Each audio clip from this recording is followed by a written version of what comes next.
Iyyaka na'budu wa iyyaka nasta'in.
silahkan kalian deskripsikan masjid, aula, dan kantin menurut pendapat kalian.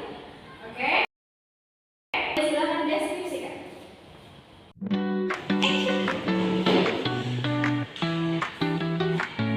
Oke, kelompok 1 silahkan ditunjukkan. Tadi tugasnya mendeskripsikan masjid.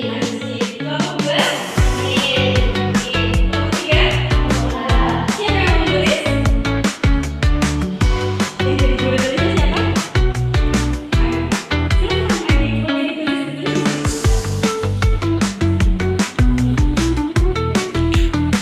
Sudah mulai mengerjakan?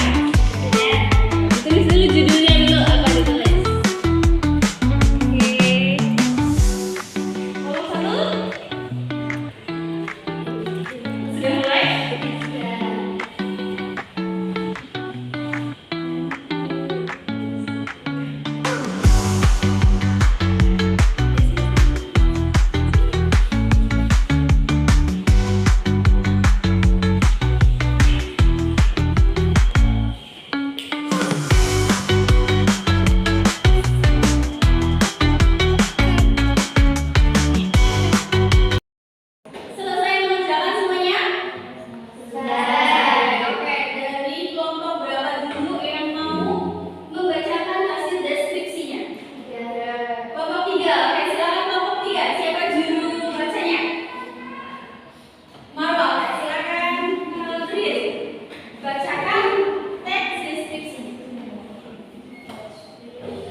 Bangunannya luas dengan dinding bercat kuning muda yang terkejar. Bagian dalam dipenuhi kursi berjejer rapi menghadap panggung utama. Panggungnya tinggi dengan tirai merah lebar yang sering dibuka untuk acara berlangsung. Di langit-langit tergantung lampu-lampu besar yang memancarkan cahaya derap, membuat aula tampak megah. Sistem pengeras suara dan layar proyektor terpasang lengkap untuk mendukung berbagai kegiatan sekolah. Aula sekolah menjadi saksi banyaknya kegiatan berkesan berbangga dan bahagia. Terima kasih untuk kelompok 3. Tentang kelompok 3. Selanjutnya kelompok 2 atau kelompok 1? 2. Oke, kelompok 2. Silakan siapa juru bahasanya? Kesha. Oke, silakan Kesha berdiri. Berdirinya menghadap kemana? Oke. Sana. Kantin sekolah. Kantin sekolahku terletak di sebelah lapangan basket, menjadi tempat favorit bagi siswa untuk beristirahat dan mengisi tenaga. Bangunannya tidak terlalu besar, namun sangat bersih dan tertata rapi. Di bagian depan terdapat etalase kaca berisi berbagai macam makanan ringan dan minuman dingin. Meja dan kursi tersusun rapi membentuk barisan, memudahkan siswa untuk duduk bersama teman. Aroma gorengan dan mie hangat selalu tercium saat jam istirahat, seolah memanggil setiap siswa untuk datang. Penjualnya ramah dan selalu tersenyum, membuat suasana kantin